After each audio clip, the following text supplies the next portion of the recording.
नमस्कार. सर्वप्रथम सर्वांना श्री स्वामी समर्थ, सद्गुरू स्वामी समर्थ. तुम्हा सर्वांचे आपल्या आम्ही स्वामींचे दास या स्वामीमय चॅनलमध्ये मनापासून स्वागत आहे. स्वामींच्या कृपेने नेहमीच तुमच्या आयुष्यात सुख, समाधान आणि आनंद असावा, इतकीच मी आपल्या स्वामींच्या चरणी प्रार्थना करते. आणि आपल्या आजच्या या नवीन आणि सुंदर व्हिडिओला पुन्हा एकदा नव्याने सुरुवात करते. भक्तांनो, आज मी तुम्हाला आम्ही स्वामींचे दास या आपल्या चॅनलमध्ये श्री स्वामी समर्थ महाराजांचा एक चित्तथरारक हम गया नहीं जिंदा है या वाक्याची प्रचिती देणारा अत्यंत हृदयद्रावक अनुभव सांगणार आहे. खरं तर ही घटना आहे रायपूर येथील स्वामी सेवेकरिताई सौ मीनाक्षी पाटील या ताईंच्या आयुष्यातील. आजचा हा अनुभव या ताईंच्याच शब्दात. फक्त त्याआधी कुणी आपल्या चॅनलवरती नवीन असतील त्यांनी लगेचच आपल्या चॅनलला सबस्क्राईब करा, कारण तुम्ही आपला चॅनल सबस्क्राईब केल्यामुळे मी पुढचे जे काही व्हिडिओ बनवेन त्याचे सगळ्यात पहिले नोटिफिकेशन हे तुमच्यापर्यंत पोहोचेल. तर सुरुवात करूयात आपण आजच्या या नवीन आणि सुंदर अनुभवास. पुढील संपूर्ण हा अनुभव या ताईंच्याच शब्दात. ताई म्हणतात, सर्वप्रथम सर्वांना श्री स्वामी समर्थ. जय जय स्वामी समर्थ. मी सौ मीनाक्षी. आज मी तुम्हाला आम्ही स्वामींचे दास या चॅनलमधून मी माझ्या आयुष्यातील सर्वात अविस्मरणीय स्वामी अनुभव सांगत आहे. खरं तर ही घटना आहे अगदी आत्ताच अलीकडली. खरं तर मी लहानपणापासून सद्गुरू बैठकीला जाणारी. मी कधीच स्वामींची भक्त नव्हती किंवा अक्कलकोटचे स्वामी कोण हे मला मुळात माहितीच नव्हते. मला माहिती होते ते सद्गुरू स्वारी, आप्पा स्वारी, नाना स्वारी. माझ्या घरात लहानपणापासूनच सद्गुरू बैठक असते, त्यामुळे घरातील सगळेच जण हे बैठकीतले. मात्र माझं लग्न झालं आणि आम्ही रायपूर येथे आलो. इथेच माझं सासर. मिस्टर पोस्टामध्ये चांगल्या पदावर कामासाठी होते.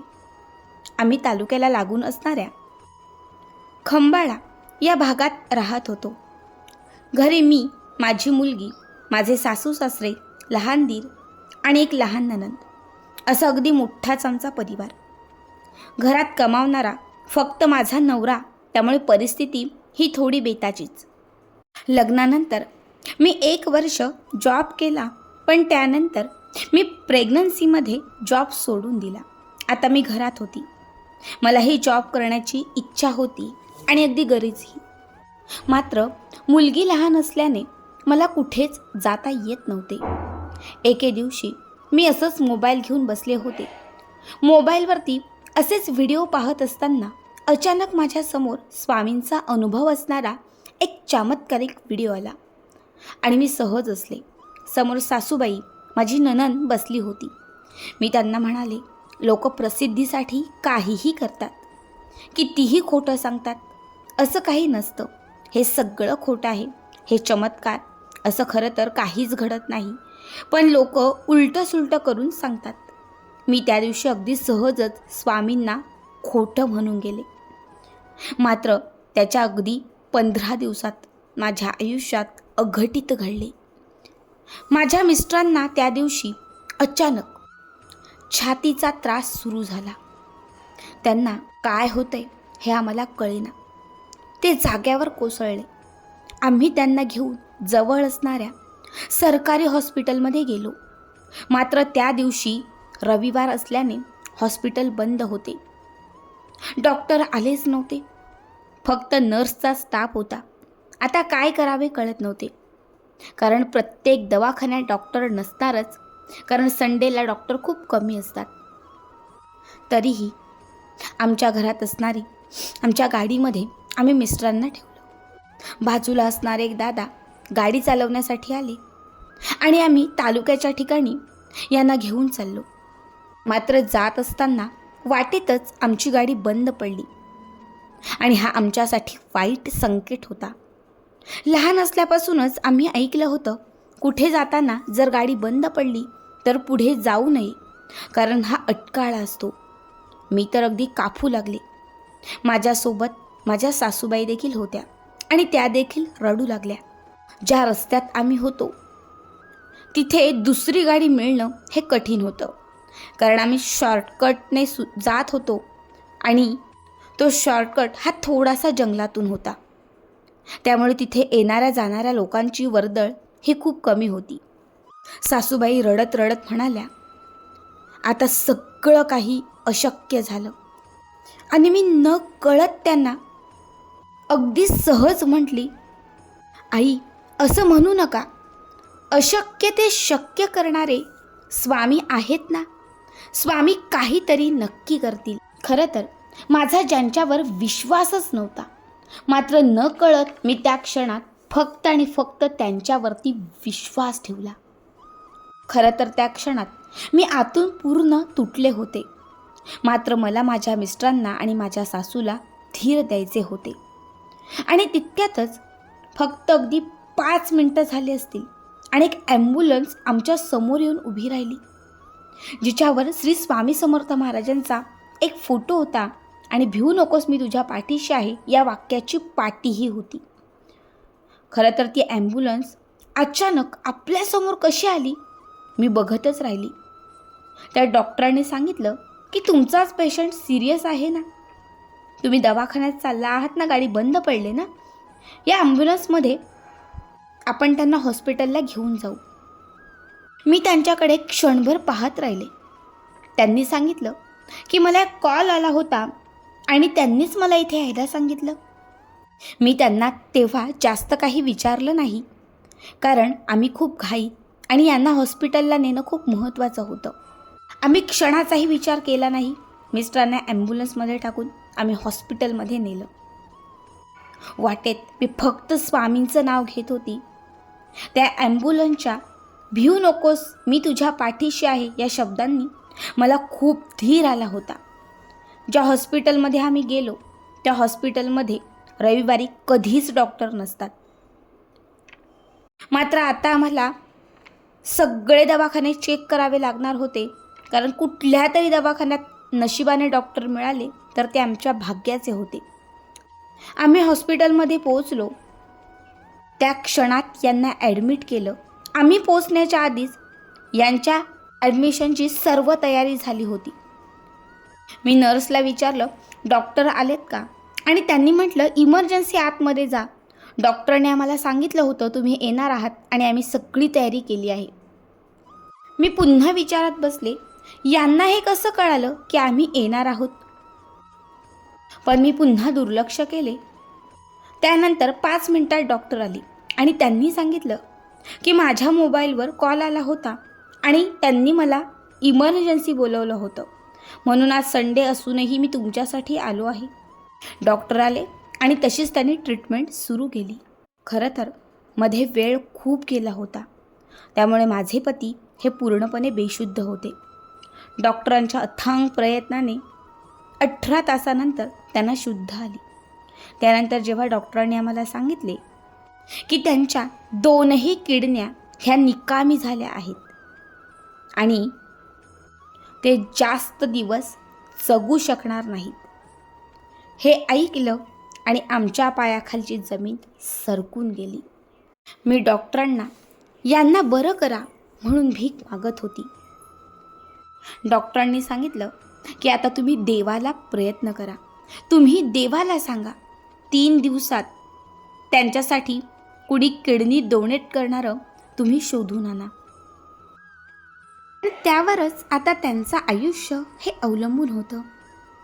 माझ्या घरात कुणीही किडनी डोनेट करण्यासारखं नव्हतं, कारण सगळ्यांचे एज हे जास्त होते आणि माझे दीर आणि माझी मुलगी हे खूप लहान होते. आता माझी इच्छा होती, मात्र मी लहान असताना माझ्या छातीला एक छिद्र होतं आणि त्यातून माझी 3 ऑपरेशनं झाली होती. त्यामुळे माझी किडनी हे डॉक्टर स्वीकारणारच नव्हते, कारण त्यामुळे माझ्या जीवावर बेतणार होते. मग मलाही सगळ्यांनी विरोध केला आता काय करावे कळेना. त्या दिवशी मी पहिल्यांदाच स्वामी मठात गेली. स्वामींना अनुभूती द्या, महाराज माझी साथ द्या. मी त्या दिवशी तुम्हाला जे काही खोटं म्हणाली त्याबद्दल मला क्षमा करा. महाराज तुमचा काहीतरी मला चमत्कार दाखवा, असं मी सहज म्हणाली. आणि त्या क्षणात त्या स्वामींच्या मठात असणाऱ्या त्या मूर्तीतून मला एक नाही तर तब्बल 7 वेळा आवाज आला, भिवू नकोस, मी तुझ्या पाठीशी आहे. भिवू नकोस, मी तुझ्या पाठीशी आहे. महाराजांचा हा आवाज माझ्या कामात अगदी घुमत होता. आणि तेवढ्यातच माझ्या मोबाईलची रिंग वाजली. डॉक्टरांनी मला इमर्जन्सी हॉस्पिटलमध्ये बोलावून घेतलं. कोणीतरी किडनी डोनेट करणारा भेटला आहे असं त्यांनी मला सांगितलं. खरं तर तो कोण आहे म्हणून मी डॉक्टरांना विचारलं. मात्र हे गुप्त ठेवण्यासाठी त्या व्यक्तीने सांगितलं आहे असंही डॉक्टरांनी मला पुढे सांगितलं. अगदी पुढच्या 5 दिवसात यांचं ऑपरेशन झालं आणि किडनी ट्रान्सफर झाली. जेव्हा मी त्या व्यक्तीचे आभार मानण्यासाठी गेली तेव्हा तो व्यक्ती मला म्हणाला, ताई आभार माझे मानू नका. ज्या व्यक्तीने माझ्या मोबाईलवर कॉल करून मला तयार केले तुम्ही त्याचे आभार माना.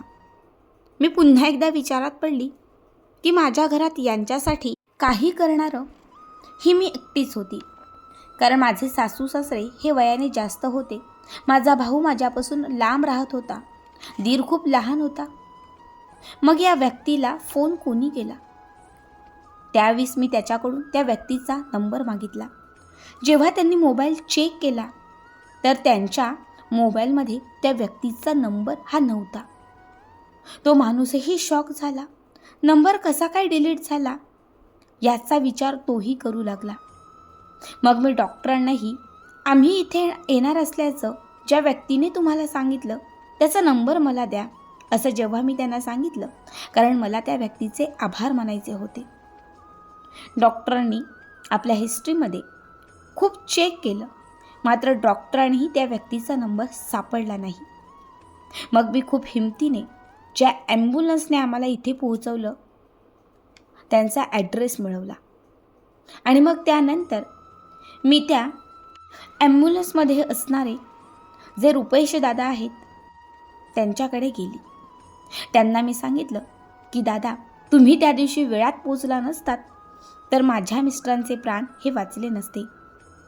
तुम्हाला ज्या व्यक्तीने तिथे यायला सांगितलं त्यांचा नंबर द्या, मला आभार मानायचे आहेत. त्यांनीही त्यांच्या मोबाईलमध्ये त्या व्यक्तीचा नंबर खूप शोधला, मात्र त्यांनाही तो नंबर मिळाला नाही. तिघांनाही कॉल आला, मात्र तिघांपैकी त्या व्यक्तीचा नंबर कुणाकडेच नव्हता. हे सगळं जेव्हा मी अनुभवलं तेव्हा मला कळून चुकलं तो कॉल हा चक्क माझ्या स्वामींचा होता. मी त्यांना चमत्कार दाखवा म्हणाले. मी त्यांना खरं तर याआधी खोटंही म्हणाले, मात्र त्यांनी मला चमत्कार दाखवले. त्यांनी मला तारले आणि त्यांनी मला सर्व संकटातून सांभाळले. फक्त स्वामींमुळे आज माझ्या पतीचे प्राण वाचले. मी स्वामींना खोटं बोलली. माझ्या आयुष्यातील ती खूप मोठी चुकी होती, मात्र स्वामींनी मला त्या क्षणानंतर पुरेपूर दाखवून दिले. मी सत्य आहे, मी इथेच आहे. हम गया नहीं हम जिंदा है या वाक्याची मला पुरेपूर प्रचिती आली. स्वामींमुळे माझ्या पतीचे प्राण वाचले. साक्षात स्वतः स्वामी त्या दिवशी आमच्यासाठी फोनवर बोलले. खरंच काय सांगू तो दिवस ज्या दिवशी हे सर्व काही घडले. यांचा डिस्चार्ज हा गुरुवारीच झाला. त्या दिवसापासून आमचं आयुष्यच बदलले. स्वामी साक्षात्कार आमच्या आयुष्यात असंख्य वेळा घडत गेले. ताई म्हणतात आता या घटनेला 2 वर्ष होतील, मात्र आता सगळं सुखाचं आनंदाचं आहे. आज स्वामी कृपेने सगळं काही व्यवस्थित आहे. हे घरी आल्यानंतर आम्ही स्वामींची एक मूर्ती घरी आणली, तिची स्थापना घरात केली आणि त्या मूर्तीची आम्ही दोघेही मनापासून पूजा करत आहोत. खरं तर या मूर्तीमध्ये स्वामींचे प्राण आहेत, कारण असंख्य वेळा या मूर्तीतून स्वामी माझ्याशी बोलत आहेत. माझ्या प्रत्येक प्रश्नाचं उत्तर देत आहेत, माझं दुःख ऐकत आहेत, माझं सुख समाधान, आनंद ते डोळ्याने पाहत आहेत. आत्ताच अगदी मागच्या महिन्यात मी 11 गुरुवारचं व्रत केलं होतं आणि गुरुवारच्याच दिवशी रात्री 8च्या सुमारास सलग 5 तास या मूर्तीतून शंखाचा आवाज येत होता आणि हा चमत्कार आमच्या भागातील सगळ्यांनी ऐकला होता. खरंच स्वामी आयुष्यात आले आणि माझ्या आयुष्याचे सोने झाले. फक्त हो, खरंच खूप छान अनुभव होता. तुम्हाला आजचा हा अनुभव कसा वाटला? तुम्हाला आजची ही प्रचिती कशी वाटली? कमेंट करा. ज्यांना ज्यांना आजचा हा अनुभव आवडला त्यांनी कमेंटमध्ये श्री स्वामी समर्थ लिहा आणि असेच पुढचे अनुभव पाहण्यासाठी आपल्या चॅनलला सबस्क्राईब करा. श्री स्वामी समर्थ, सद्गुरू स्वामी समर्थ.